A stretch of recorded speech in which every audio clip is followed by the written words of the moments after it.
Hey everyone, Professor Spencer here with another video on the endocrine system. In this video, we'll discuss the various chemical classes of hormones, methods of transport, and some of the initial interactions these hormones have with their target cells. Alright, let's get started. Broadly speaking, hormones are circulating. You'll recall from the previous video that hormones are chemical messengers that are secreted from endocrine cells, tissues, and glands.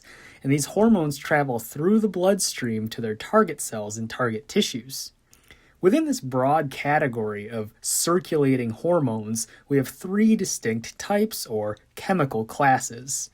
As you'd expect, these chemical classes are based on the overall chemical composition of the hormone. This chemical composition also affects things like how the hormone is transported and how the hormone behaves once it reaches its target cell. Now that you know that we classify hormones based on their chemical composition, let's take a look at the three main chemical classes. We have protein and peptide hormones, steroid hormones, and amino acid hormones.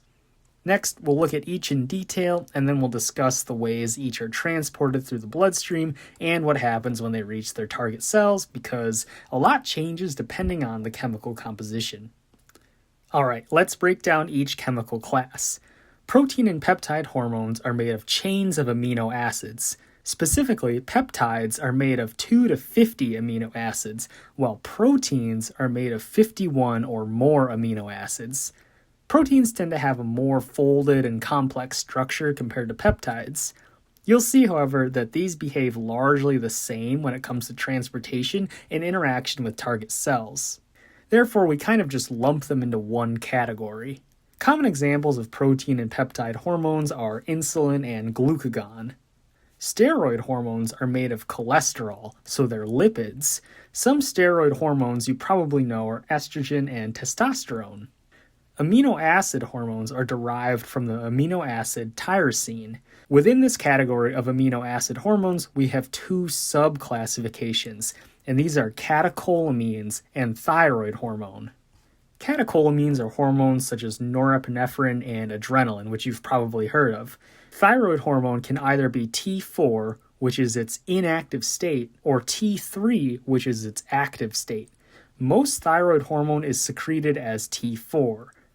Let's talk about methods of transportation next. We know that hormones travel through the bloodstream.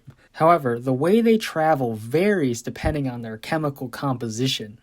Protein and peptide hormones are hydrophilic, meaning they're attracted to water and are water-soluble.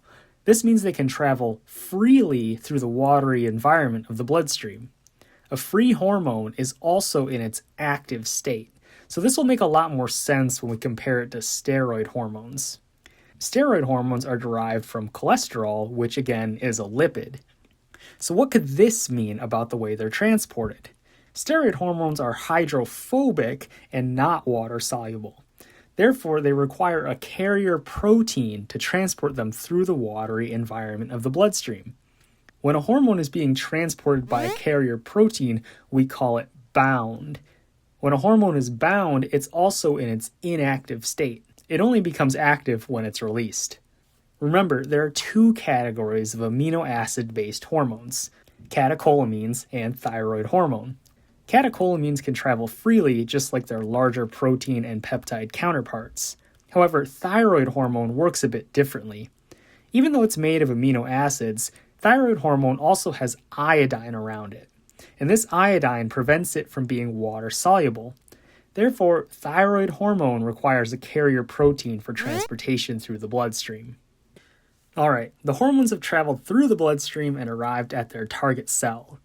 We saw that chemical composition affects transportation, and we'll also see that it affects the way the hormone interacts with the target cell to initiate its effects. Protein and peptide hormones may have traveled freely through the bloodstream since they're water-soluble, but they cannot pass through the phospholipid bilayer of the cell membrane. Instead, they bind to membrane receptors on the outside of the cell. When this happens, a whole cascade of signaling events occurs within the cell, and the hormone never needed to go inside the cell to make those events occur. There are a lot of different kinds of cascades and events, and we'll cover some of the main ones in later videos. For now, you just need to know that these protein and peptide hormones bind to membrane receptors on the outside of the cell. Meanwhile, steroid hormones detach from their protein carriers at target cells, and because they're lipid-based, these steroid hormones can pass right through the phospholipid bilayer of the cell membrane. Remember, small nonpolar molecules are what can pass through the cell membrane, and steroid hormones fit that description. Once inside the cell, steroid hormones need to get into the nucleus. In order to do that, they bind to cytoplasmic receptors. The binding of a steroid hormone to the cytoplasmic receptor forms what is called the hormone receptor complex, and these carry it inside the nucleus. Once again, our two subcategories of amino acid-based hormones behave a bit differently from each other. Catecholamines work just like their protein and peptide counterparts. They can't pass through the phospholipid bilayer, so they bind to receptors on the cell membrane. Thyroid hormone, however, needs to reach the nucleus. Cells have special transporters embedded within their membranes that allow thyroid hormone to enter. Once it's inside the cytoplasm, it enters the nucleus and binds to receptors on the DNA. Notice that while both thyroid hormone and steroid hormones must enter the nucleus, thyroid hormone does not require a cytoplasmic receptor in the same way that steroid hormones do.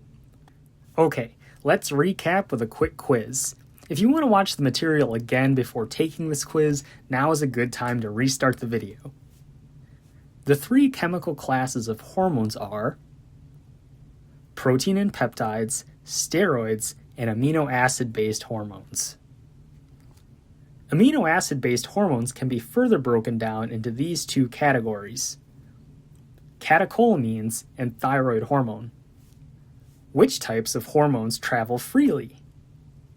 Proteins, peptides, and catecholamines. Which types of hormones must be bound to a carrier protein? Steroid hormone and thyroid hormone. Hormones that are water-soluble bind to receptors located outside or inside the cell. Outside. And remember, those are on receptors on the cell membrane. Steroid hormones can pass through the phospholipid bilayer, but must bind to what to reach the nucleus? Cytoplasmic receptors. Okay, awesome.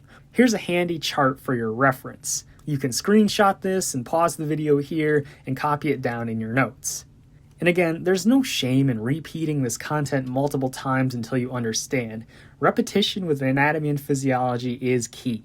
In the next videos, we'll discuss the types of stimulation that causes these hormones to be released, as well as some of the specific cascades that occur when water-soluble hormones bind to their membrane receptors. I'm Professor Spencer, and I'll see you in the next video.